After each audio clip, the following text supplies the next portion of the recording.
حضرة النبي المصطفى رسول الله صلى الله عليه وسلم وعلى آله وأصحابه وأزواجه وذريته ولكافة الأنبياء والمرسلين ولجميع الأولياء والشهداء والصالحين وإلى أرواح جميع مشايخنا ومعلمين ولجميع المسلمين والمسلمات خصوصا لمصنف هذا الكتاب رحمه الله تعالى وبنية الشفاء والصحة والعافية والسلام والبركة والنصرة والسعادة في الدين والدنيا والآخرة لنا ولوالدينا ولمشايخنا ولمعلمينا ولأهل بيتنا أجمعين ولإخواننا المسلمين والمسلمات ببركة هذا المجلس ببركة هذا المسجد ببركة سورة الفاتحة وإلى حضرة النبي صلى الله عليه وسلم. الفاتحة. أعوذ بالله من الشيطان الرجيم. بسم الله الرحمن الرحيم. الحمد لله رب العالمين الرحمن الرحيم مالك يوم الدين إياك نعبد وإياك نستعين اهدنا الصراط المستقيم صراط الذين أنعمت عليهم غير المغضوب عليهم ولا الضالين آمين. أعوذ بالله من الشيطان الرجيم. بسم الله الرحمن الرحيم. الحمد لله رب العالمين والصلاة والسلام على أشرف الأنبياء والمرسلين وعلى آله وصحبه أجمعين. أما بعد سبحانك لا علم لنا إلا ما علمتنا إنك أنت العليم الحكيم ولا حول ولا قوة إلا بالله العلي العظيم العزيز العليم عدد كل حرف كتبه ويكتب أبد الآبدين والدهر الداهرين رضي الله عني وعنكم وعن جميع المسلمين. Alhamdulillah, kita bersyukur kepada Allah yang telah mempertemukan kita kembali di dalam masjid ini untuk mempelajari akan ilmu agama. Salawat dan salam semoga senantiasa Allah sampaikan kepada junjungan kita Nabi besar Muhammad sallallahu alaihi wasallam. Allahumma shalli wa sallim ala sayyidina Muhammad wa ala ali sayyidina Muhammad. Marilah kita berniat i'tikaf pada ini masjid. Bismillahirrahmanirrahim. Nawaitu an a'taqifa fi hadzal masjid sunnatan lillahi ta'ala. Halaman 78.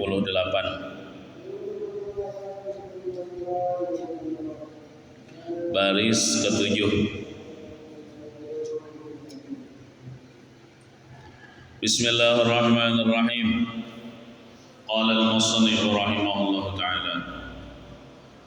Di dalam hadis lain diterangkan bahwa Rasulullah sallallahu alaihi wasallam telah bersabda, ayyuma imra'atin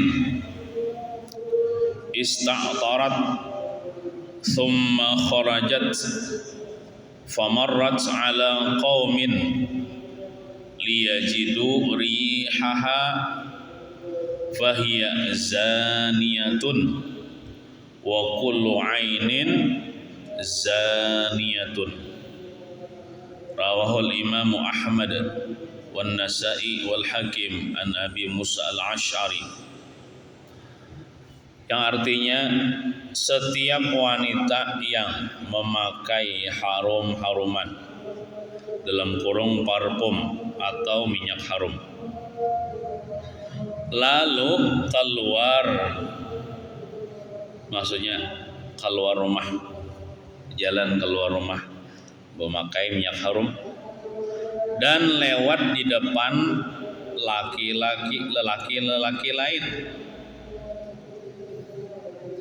hingga mereka laki-laki lain itu mencium bau harum dari wanita itu, maka dia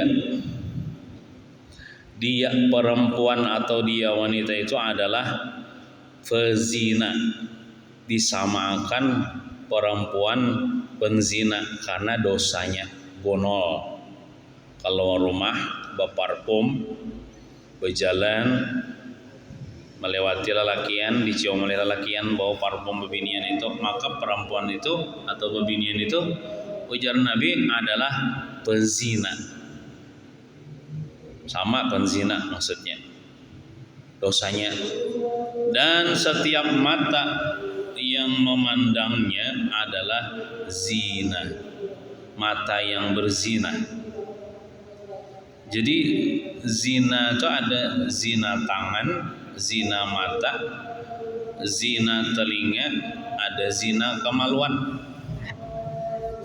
Mata-mata laki-laki yang memandang kepada perempuan, yang mana perempuan itu perempuan yang tidak halal untuk dipandang oleh laki-laki itu, maka matanya itu melakukan perzinahan.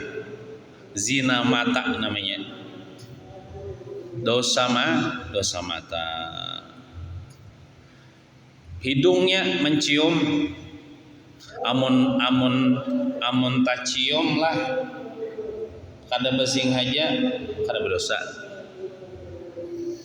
Tak cium tuh apa misalnya duduk santai-santai, saya dua binian lalu beparfum bebinian itu lalu tak cium, nah tak cium baunya itu kada bapak kada berdosa.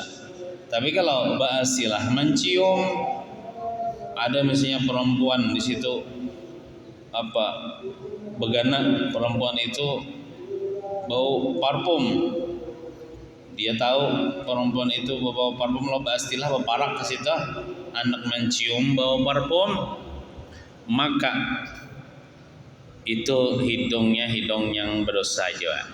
Nah, jadi bila keluar rumah kada usah haram pakai parfum, haram pakai minyak harum kalau dicium oleh laki-laki lain. Kalau dicium oleh laki-laki lain. Hadis riwayat Imam Ahmad, Imam Nasai dan Hakim dari Abi Musa al-Ash'ari. Jadi Jasidin bersolek itu berdandan, berbungas-bungas, lalu keluar rumah, termasuk memakai parfum itu termasuk dalam kategori bersolek. Lalu keluar rumah hingga kemudian memancing lelaki-lelaki lain untuk memperhatikan dirinya adalah termasuk perbuatan haram. Nah, jadi perempuan itu haram hukumnya menampakkan kebungasan, kecantikannya atau perhiasannya bila keluar rumah. Jadi bila keluar rumah tuh diusahakan jangan sampai mengundang perhatian laki-laki lain. Pokoknya ini menutup tuh bang akan dirinya dengan kain, dengan bajunya, dengan busana muslimahnya, bujur-bujur menutup akan kecantikannya. Apalagi misalnya bebinian itu anom bungas, nah itu bagus tuh ditutupi muahnya, pakai masker kah, lamun kada dibisi cadar, pakai masker kah, nah supaya kada mengundang perhatian bagi laki-laki lain. Kena timbul kena laki-laki lain berdosa kena, nah bebinian itu berdosa juga dengan sebab ini menampakkan kecantikannya. Nah, jadi kada jangan make up jangan bunga-bunga bila keluar rumah tuh. Jelas dari sini hukumnya haram. Hukumnya haram. Sebab hal tersebut akan memancing orang lain serta mendorong dirinya untuk berbuat zina. Nyatanya zina mata dulu. Orang melihat dengan mata lah, dosa mata dulu. Untuk itu bila seorang wanita bersolek, hendaklah khusus diperuntukkan untuk sang suami. Bila berdandan, berbunga-bungas, berparfum gasan laki aja lah. Amun kada dibisi laki kada usah bungas-bungas, bersolek-solek. Apalagi keluar rumah. Nah itu khusus kesan laki aja, yakni agar sang suami merasa tentram di rumah, supaya laki betah bukan di rumah. Amun bini ini pandai berhias bercantik-cantik di hadapan suami, supaya lo suami betah di rumah dan bertambah cinta laki lah, serta bergairah kepadanya, kepada istrinya. Nah,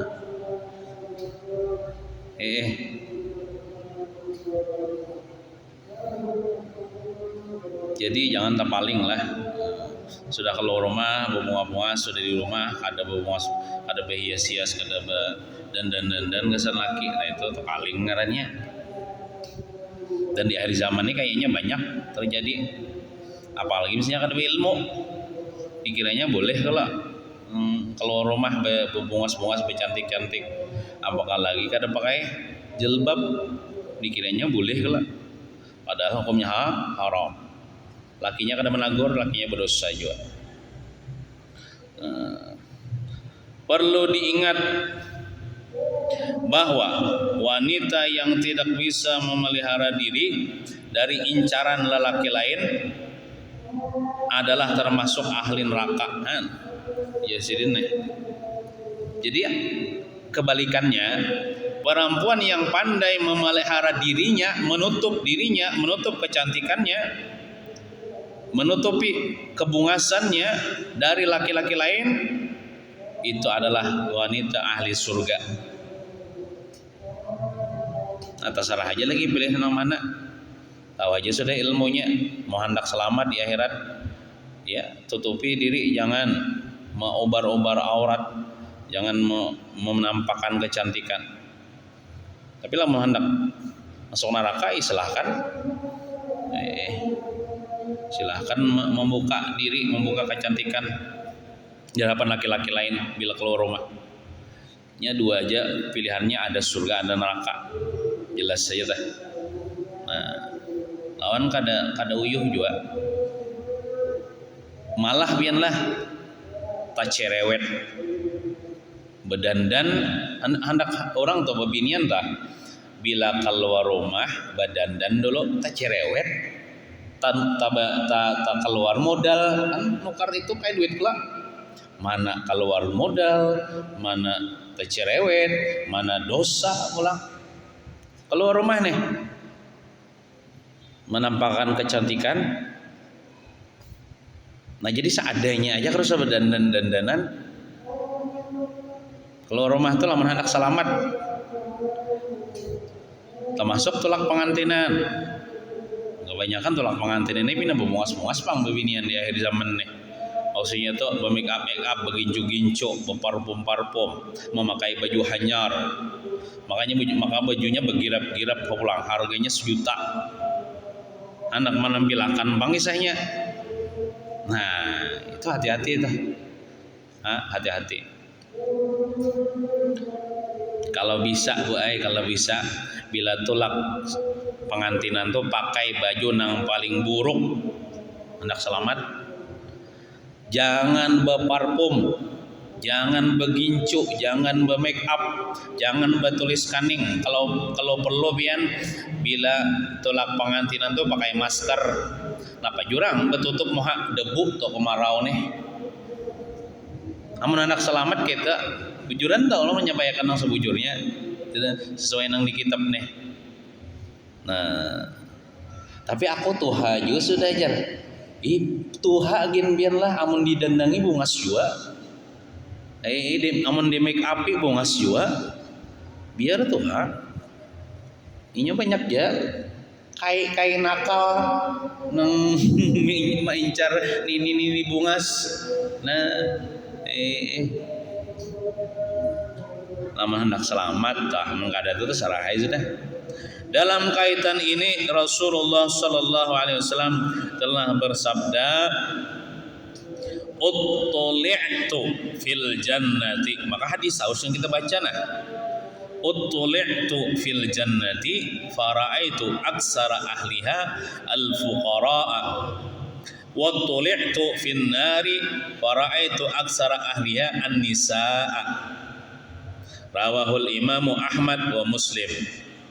Hadis riwayat Imam Ahmad dan Imam Muslim. Artinya halaman 79.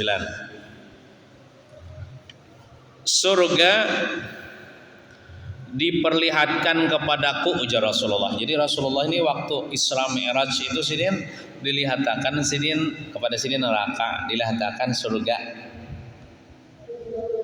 Surga diperlihatkan kepadaku, ujar Rasulullah.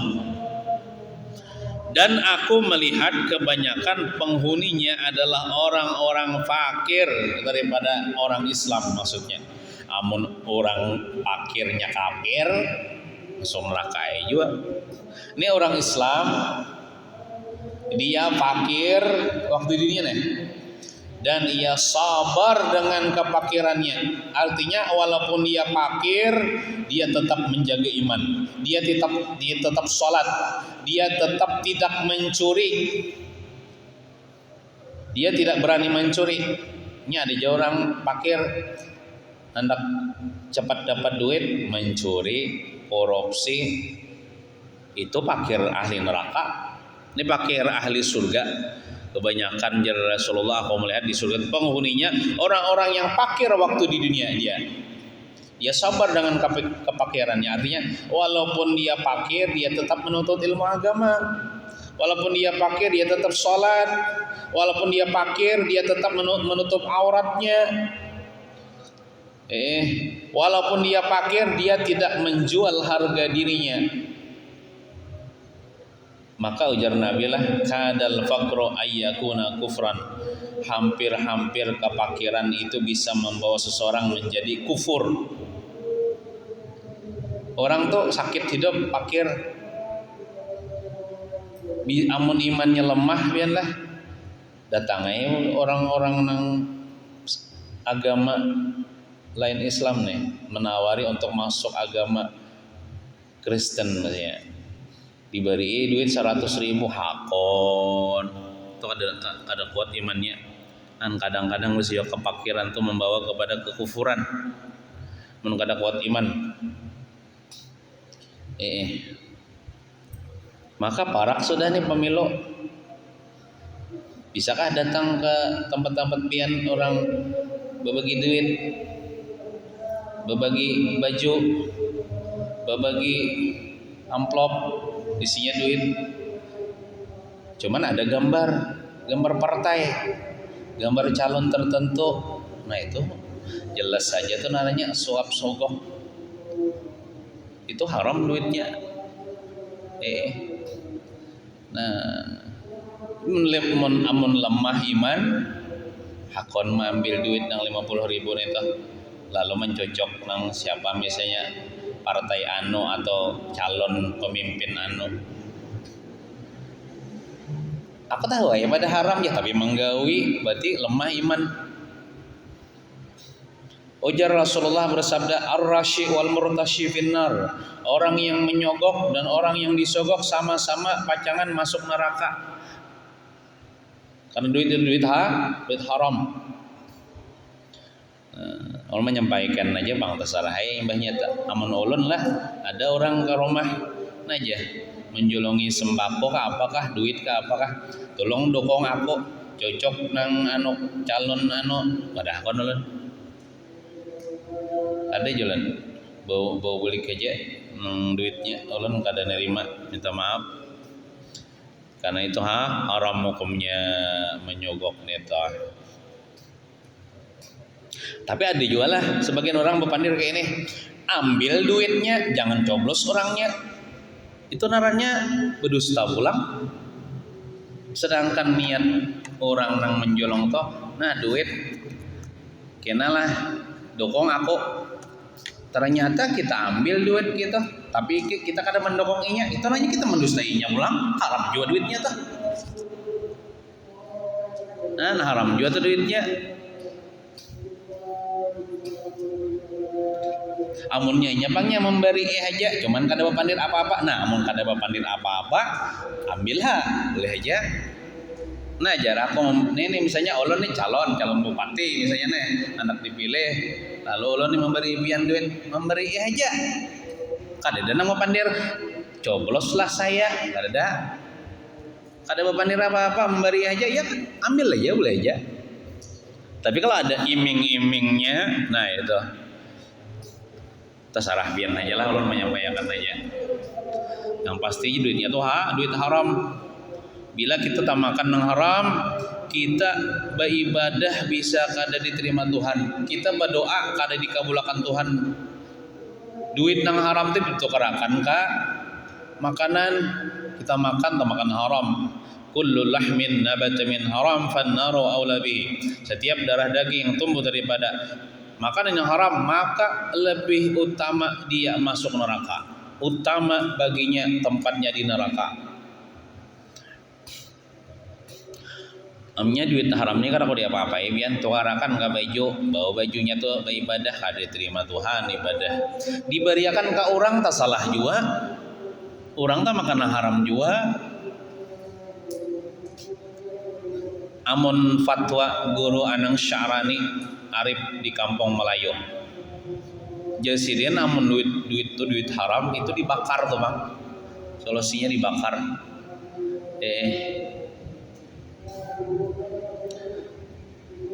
Nah itu tekaras bang Sirin. Ada juga sebagian orang berpendapat, sebagian ulama berpendapat gasan orang aspal jalan ada apa ya? Jolong gasan dana aspal jalan atau mulah WC umum. Nah duit haram nih. Asal jangan kita pakai, kita makan, kita gasan mau nukar baju nukar tapi jangan. Atau misalnya nukar apa tuh? Kesan memberi makan ibu buaya kan ada bapak bang lah. Kesan beri makan ibu buaya. Ada bapak bang buaya tuh makan haram. Duitnya nukar kesan makanan buaya atau makanan kucing. Nah, tapi mau nukar dadak lo gesan beri makan itik. Nah itu namanya itik seorang juga. Kita jangan mengambil manfaatnya ada boleh juga. Jadi kita nih harus menghindar daripada yang haram. Yang kita tahu itu sudah jelas haram, hukumnya haram, jangan digawi, jangan diambil. Akhir zaman ini biarlah iman kita ini diuji Allah Ta'ala. Kadang-kadang kita ini pas tekanannya sakit pencaharian itu ujian dari Allah Ta'ala juga. Lalu datang orang membawakan duitnya ini duit haram pulang nih. Nah di situ iman kita diuji oleh Allah Subhanahu Wa Ta'ala. Mohon kada tahan ya, tak ambil. Nah kita paksa aku mau ambil aja. Mohon kada diambil kayak apa? Aku nukar. Nah nukar baras, nukar kan kita kau aja bercari tuh usaha lain. Kita tuh kadang-kadang amun mau utamakan dunia daripada akhirat lah. Kita tuh lah mengambil duit yang haram nih tuh. Contohnya 100.000 misalnya disuruh orang. 100.000 tuh pian lu baras tuh kawan nukar berapa yuk? Wah ini pian 15 bang bagus tuh baras selitar.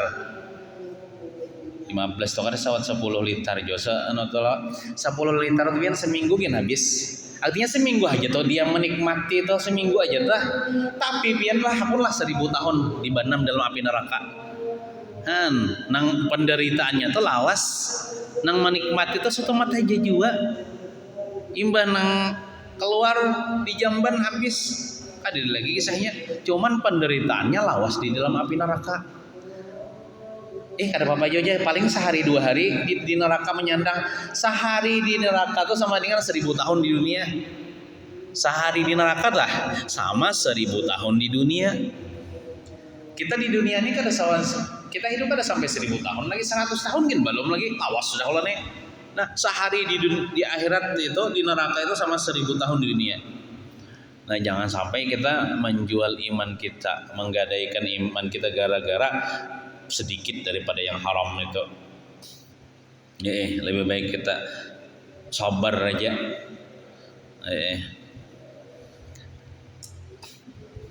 Ini nang anehnya lagi, kayak ini anehnya lagi gini.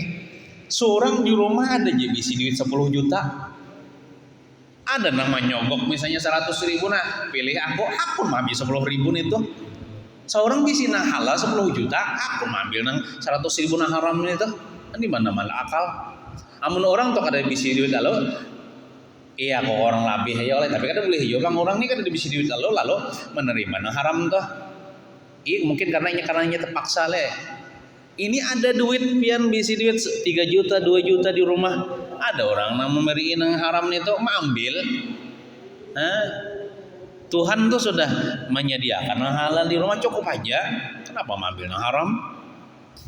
Nah jadi kita berpikir ya Allah pikir artinya aku nih hidup ini satu mata aja jua di dunia ini amun aku gak makan yang haram kalau pina aku lawas di neraka ini nyandang. Nah itu beribadah kada diterima amun ada nang haram di batang tubuh kita nih, ibadah kita kada diterima, doa kita kada diterima. Nah peluang masuk ke neraka tuh ada. Nah itu jadi ujar Rasulullah kebanyakan penghuni surga orang-orang fakir nang beriman, nang sabar, nang disogok orangnya kada hakun, tatapnya tulak pengajian walaupun kada tapi berduit, tatapnya sembahyang, tatapnya menutup aurat. Itu orang yang fakir nang ahli surga. Kena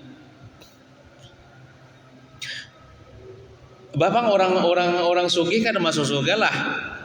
Masuk surga cuman mungkin agak tadudi sedikit daripada orang fakir. Karena orang fakir ini tadi dulu masuk surga karena kada tapi banyak takunan. Namun orang sugih itu ditakuni dulu bila masuk surga jawabang. Ikam dari mana dapat harta? Kemana menggunakan? Maka ditakuni itu satu persatu setiap rupiah ditakuni terus tuh. Dari mana dapat kemana makanya lambat diperiksa dulu, diinterogasi dulu. Namun orang fakir ini apa nih takutnya hartanya kan ada. Ini orang fakir tuh ini kada cukup. Contoh misalnya ini keperluannya sebulan tuh biarlah anggaplah 1,5 juta, ini perlu duit 1,5 juta sebulan untuk biaya makannya, minumnya dan lainnya. Itu untuk anaknya, untuk bininya. Sekalinya dalam sebulan itu inya bercari, inya berusaha dapat berapa? Dapatnya cuma anggaplah 200.000 atau 250.000 aja. Itu orang fakir gitu. Kada cukup untuk sebulan itu gajinya tuh kada cukup untuk sebulan. Kadang-kadang tahu tanginya, kadang-kadang inya bersabar, belapar orang 3 kali sehari makan inya sehari sekali aja makan itu kan berbagi misalnya nasi bungkus berbagi berlima misalnya itu orang fakir nih perlu dibantu kita bantu perlu diberi zakat orang fakir nih yang berhak menerima zakat tadi cukup nih apakan lagi misalnya orangnya sudah fakir kada mau cari pulang. Nah, amun kayak ulun ni lah terus terang aja ulun ni sugih kada fakir kada juga. Berarti ulun ni kada wajib menerima zakat. Jadi bila berzakat ka ulun ni luput karena ulun kada termasuk orang fakir. Ulun ni sugih kada juga, fakir kada juga ya pertengahan lah, pertengahan. Sugih kada juga, fakir kada juga. Jadi bila orang hendak kalau itu paling berhadiah aja mun berzakat luput berzakat tuh juga nggak fakir miskin aja kalau nggak boleh nerima zakat karena kada fakir kan miskin nggak ada juga lagi fakir. Nah demikian juga neraka diperlihatkan kepadaku ujar Rasulullah dan aku melihat kebanyakan penghuninya adalah kaum wanita. Kebanyakan penduduk neraka itu daripada kaum bebinian. Hadis riwayat Muslim dan Imam Ahmad. Kenapa jadi kebanyakan bebinian masuk neraka? Nah, di sini ada penjelasannya. Kita baca terus. Perlu dimengerti bahwa hal itu tidak menunjukkan secara mutlak bahwa orang fakir lebih utama daripada orang kaya. Kada sabarataan pang nang orang fakir atau lebih utama dari orang kaya. Ini orang nang fakir beriman nang sabar juga. Banyak aja orang kaya nang pemurah. Dengan sebabnya pemurah itu masuk surga. Nah, tapi maksud hadis di atas adalah bahwa orang yang fakir ketika di dunia dan sabar menerima realita hidup. Realita itu kenyataan, kalau kenyataan hidup sudah ditakdirkan Tuhan fakir nih sabarnya, kelak lebih banyak yang menjadi penghuni surga daripada orang kaya. Karena kebanyakan orang kaya ini pian berpoya-poya dengan hartanya lalu kada ingat beribadah. Tapi lamun orang kaya nang dengan kekayaannya inya digunakan untuk beribadah, kada masuk nerakanya. Nah, tentu kini muncul pertanyaan bahwa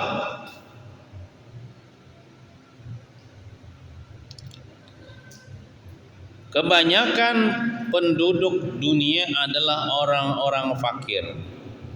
Terus apakah karena kefakirannya itu mereka masuk surga? Kan di dunia ini terkayaknya terbanyak orang fakir, pada orang sugih ya kalau di kampung kita nih kan terbanyak orang kada tapi berduit nah daripada orang banyak berduit nah. Ngintokah nang menyebabkan banyak orang fakir masuk surga? Nah, tentu saja tidak begitu. Lebih jauh Rasulullah memberitahukan bahwa yang memasukkan mereka ke dalam surga bukan karena kefakirannya, tetapi amal kebaikan yang dilakukannya sekalipun mereka dalam keadaan fakir. Nah, bukan karena kefakirannya nang amun orang telah masuk surga karena kefakirannya aja. Ada sembayangan lagi. Biar ada sembayangan lagi kamu kayak itu.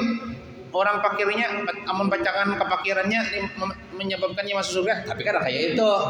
Nah, menyebabkannya masuk surga itu kan inya beribadah juga, tapi artinya inya nih fakir statusnya, tapi walaupun nya fakir kada meninggalkan ibadah gitu. Tapi lamun fakir ada sembahyang juga, ada masuk surga juga. Jadi karena ibadahnya tah.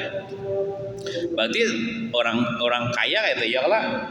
Walaupun dia sugih, walaupun dia kaya, dia tidak terlena dengan kayanya, dia tetap beribadah juga. Ini masuk surga juga. Masuk surga juga orang kaya. Tetapi amal kebaikan yang dilakukannya sekalipun mereka dalam keadaan fakir, sekalipun fakir kalau tidak menjadi orang saleh maka tidak memiliki keutamaan sama sekali. Amun fakir pulanglah tapi kada baik kelakuan. Mun fakir tapi katuju becucuntan, mun fakir katuju meninggalkan sembahyang, itu kada bagus juga, pacangan masuk neraka juga. Tidak ada jaminan surga baginya. Kada dijamin masuk surga juga. Fakir maksiat juga tah.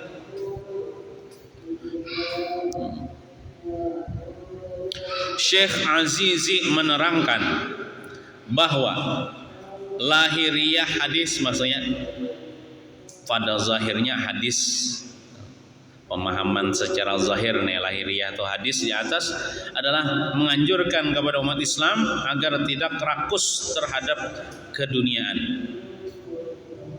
Kita ini jangan bersifat tamak itu yang rakus kepada keduniaan. Rakus itu kayak ini. Rakus itu kada pandai menyukuri yang diberikan Tuhan. Kada merasa puas dengan pemberian Tuhan. Misalnya diberi kendaraan, diberi sepeda, hendak kendaraan. Diberi kendaraan, hendak mobil. Diberi mobil, hendak helikopter. Diberi helikopter, kada puas, hendak pesawat. Nah, kada menyukuri. Diberi rumah, hendak gedung. Diberi gedung, hendak villa. Diberi villa, hendak istana. Itu tamak. Kada menyukuri, kada puas-puas dengan sehingga nanti ya nang tagawin yang haram. Contoh misalnya orang diberi sudah nikmat ada bisi kendaraan, alhamdulillah kalau bisi kendaraannya makasih toko kamari. Cuman kadang merasa cukup, kadang merasa puas dengan kendaraan, hendak mobil kayak orang jua, tapi kada sanggup menukar. Lalu akhirnya dengan jalan pintas, lalu mengorupsi kah misalnya kesanukal mobil atau manjontan mobil orang kah, akhirnya tagawin haram. Kerakusan kepada dunia itu bisa-bisa membawa kepada menggawin yang haram.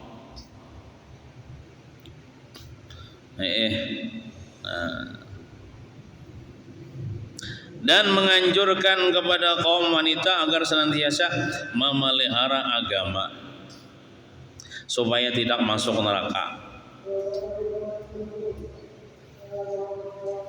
Contoh memelihara agama ialah memelihara syariat yang diperintahkan kepada dirinya. Nah, pas syariat yang diperintahkan kepada perempuan yaitu menutup aurat apabila keluar rumah, menyembunyikan kecantikannya, jangan berdandan tadi. Nah, itu supaya tidak masuk neraka. Yakni sebagaimana ditegaskan oleh Rasulullah, neraka diperlihatkan kepadaku tadi, dan kebanyakan penghuninya adalah kaum. Nah, itu terpaling lah. Penghuninya kaum adalah wanita. Nah, pasnya tuh ini penghuninya adalah kaum wanita. Nah, itulah nampasnya tuh. Penghuninya kaum adalah wanita. Dikira-kira kaum masjid kebinian. Padahal kaum masjid itu lakian kebanyakan nyala. Nah, jadi itu terpaling. Kebanyakan penghuninya adalah kaum wanita. Hadis ini diriwayatkan oleh Imam Ahmad, Imam Muslim, Imam Ahmad serta Imam Tirmizi dari sahabat Anas. Dan juga diriwayatkan oleh Imam Bukhari dan Imam Tirmizi dari sahabat Imran bin Husain bin Hasain. Kebanyakan kaum wanita masuk neraka karena sedikitnya ketaatan mereka kepada Allah dan Rasulnya. Ada juga pendapat ya kalau serta kepada suami, lawan Allah Ta'ala kada taat, lawan Rasulullah kada taat, lawan suami kada taat. Nah, itu banyak menyebabkan perempuan masuk neraka. Bila wan laki itu kan tak masuk kada taat juga dengan perintah Allah dan Rasulnya. Sedangkan Allah dan Rasulnya nyuruh taat kepada laki. Atau misalnya taat dia kepada laki, taat benar kepada laki, penyembayang orangnya. Tapi bila kalau mah membuka aurat itu kan kada taat jualan Tuhan, sedangkan Tuhan menyuruh menutup aurat. Dan juga karena mereka memperlihatkan perhiasan. Nah, ketujuh melihatkan kecantikan di hadapan laki-laki lain bukan suaminya. Yang ketujuh berdandan tadi di hadapan laki-laki lain, apalagi bawa parfum. Itu bisa menyebabkan masuk neraka juga. Mengingkari suami itu maksudnya kada menyukuri laki, kada bersyukur lawan, kada pandai berterima kasih lawan laki, itu mengingkari suami maksudnya. Dan tidak sabar menghadapi berbagai cobaan hidup nih. Termasuk tadi nang disogok orang tadi, nah bila mengambil berarti kada sabar menghadapi cobaan hidup. Nah, karena orang beriman ini pasti dicoba, pasti diuji oleh Allah Ta'ala. Kepakiran itu ujian juga, orang jadi pakir diuji juga. Sabarkah ini jadi ngomong kada sabar ya becucuntan toh, berarti kada sabar membecucuntan. Misalnya diuji Tuhan bisa dengan sebab banyak bisi harta sugih. Amun inya dengan kesugihannya digunakannya berpoya-poya, nah itu kada sabar, kada bersyukur inya. Atau misalnya digunakannya untuk menggawin haram hartanya, atau kada pandai bersedekah, apalagi kada mengeluarkan zakat, nah itu tak inya kada bersyukur, kupur atas nikmat kekayaan itu, jangan masuk neraka juga. Jadi apapun itu adalah cobaan. Yang dimaksud dengan menampakkan perhiasan adalah bahwa wanita itu keluar rumah keluar dari rumah dengan mengenakan pakaian yang indah-indah. Nah,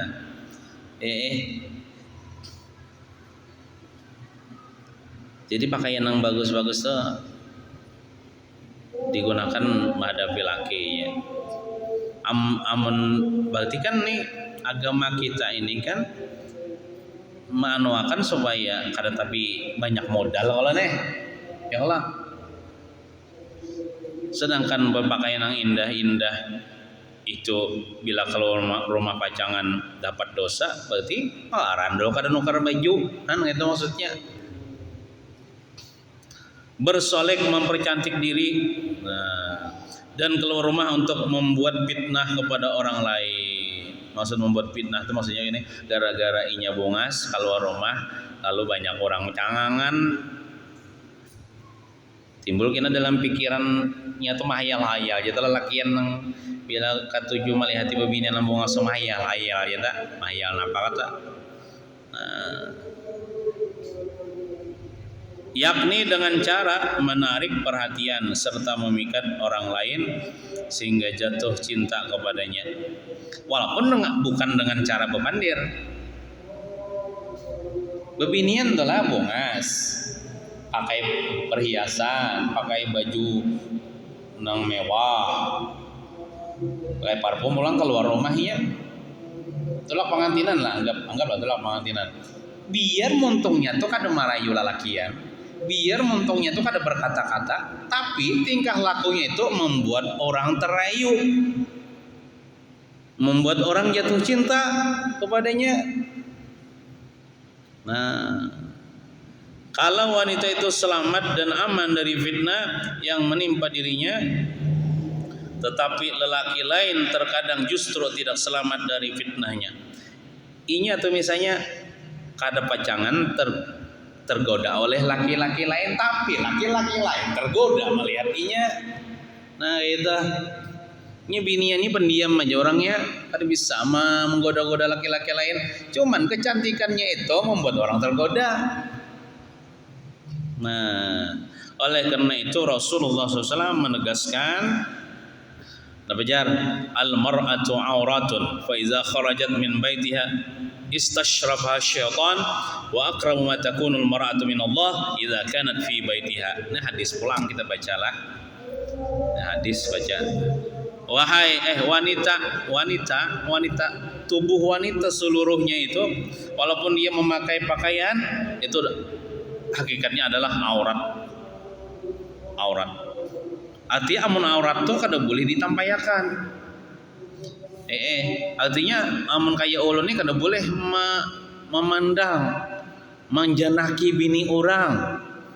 Atau misalnya inya belum bisi laki, berarti lah yang bini orang lagi. Nah itu apabila dijanaki benar, walaupun ia pakaian itu ulun berdosa. Nah, apabila dia keluar rumah, apabila dia keluar dari rumah, maka selalu diintai setan. Nah, setan itu berusaha benar supaya menjerumuskan bebinian ini kepada hal-hal yang membuat orang terfitnah. Dan wanita yang paling dekat kepada Allah siapa? Adalah wanita yang selalu berada di rumahnya. Nah, perempuan yang bila dekat dengan setan itu perempuan yang katujuh keluar rumah tanpa ada perlu. Lain misalnya pian ini kalau rumah anak menuntut ilmu agama kada apa-apa neta. Nih kalau rumah kada ada perlu apa-apa. Apalagi berdandan itu paling dekat dengan setan. Lamun pian hendak dekat dengan Allah, maka kada ada penting apa-apa juga bagana di rumah aja. Itu bagana di rumah tuh biarlah, walaupun pian kada berzikir, walaupun pian kada membaca salat, bagana di rumah aja niatnya menjaga diri itu ibadah sudah pian. Seharianan semalaman bagana di rumah aja, seharianan semalaman pian dicatat ibadah oleh Allah Subhanahu wa taala. Apakah lagi pian sembahyang, dia membaca Quran di rumah, berselawat, ini bagana di rumah aja tah. Cuman amun sembahyang tuh tetaplah bila sampai waktunya sembahyang. Selain sembahyang hanya kada lagi nang digawe, cuma began di rumah aja, niatnya menjaga diri, itu ketahuilah itu ibadah terus dicatat, terus ibadah oleh malaikat. Untungnya binian began di rumah nih, ketujuh dipingit, disimpan di rumah. Sampai-sampai orang kampung gin kada pinanduk ngintu anak siapa karena jarang keluar rumah. Jarang keluar rumah. Nah, mungkin itu saja yang dapat disampaikan. Mudah-mudahan kita kaum amalkan. Mudah-mudahan kita sebaratan terhindar daripada tipu daya syaitan. Mudah-mudahan kita sebaratan terhindar daripada siksa api neraka. Dan mudah-mudahan kita termasuk orang yang dimasukkan ke dalam syurga selamat dunia wal akhirah. Amin ya rabbal alamin. Sallallahu ala sayyidina Muhammadin wa ala alihi wasallam. Alhamdulillahi rabbil alamin. Al-Fatihah. A'udzu billahi minasyaitonir rajim. بسم الله الرحمن الرحيم الحمد لله رب العالمين الرحمن الرحيم مالك يوم الدين إياك نعبد وإياك نستعين اهدنا الصراط المستقيم صراط الذين أنعمت عليهم غير المغضوب عليهم ولا الضالين آمين بسم الله الرحمن الرحيم الحمد لله رب العالمين والصلاة والسلام على أشرف الأنبياء والمرسلين وعلى آله وصحبه أجمعين اللهم ارزقنا الإخلاص في طلب العلم وفي نشره وفي جميع الطاعات والعبادة برحمتك يا أرحم الراحمين ربنا آتنا في الدنيا حسنة وفي الآخرة حسنة وقنا عذاب النار صلى الله على سيدنا محمد وعلى آله وصحبه وسلم الحمد لله رب العالمين تقبل الله منكم